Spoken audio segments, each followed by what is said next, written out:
Hello and welcome to Do It Like a Dancer.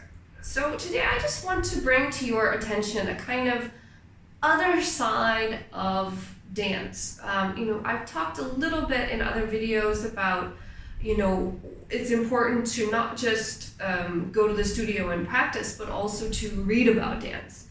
One thing that a lot of lay people don't know about is that there is a whole academic aspect of dance as well as the practice of it. So, we think of like, oh, dance, companies, you go to a stage, you watch people, do their thing on stage and then you go home and that's it, right? Or you think of, classes and training and all this kind of stuff. But in addition to that, and choreography and kind of the embodied physical practices of dance as an intellectual, study, as a metaphor, is something that's actually, part of academia. It's something that happened around the 1950s, 1960s, when kind of dance really shifted and became part of the conversation on contemporary art as well. So that's also the moment when performance art started to be incorporated, and galleries started showing as much physical performance installations as they were doing just static paintings. So artists, non-dancers started experimenting with movement more and more and more in their work. And so the intellectual side of contemporary art and dance are now really intertwined. So in some ways that does make that contemporary dance has gotten sort of further away from the average viewer, because they're like, what is this? As we often do when we're, faced with contemporary art.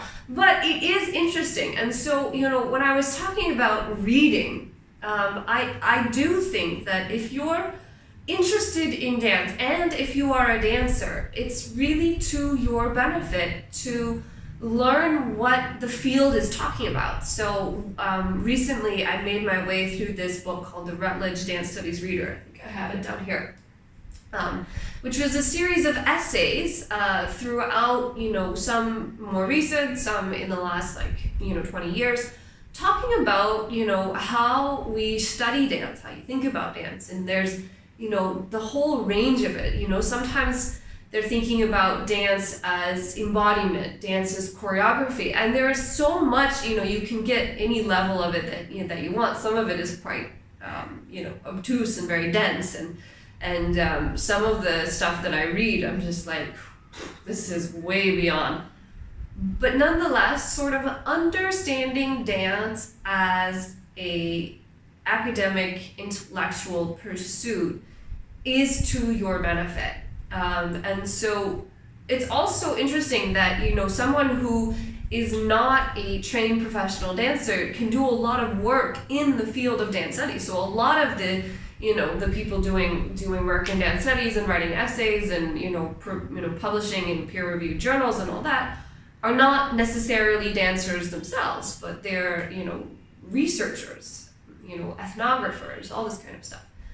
So it's just a little a small known version of dance, and it's definitely kind of for the diehards, I would say.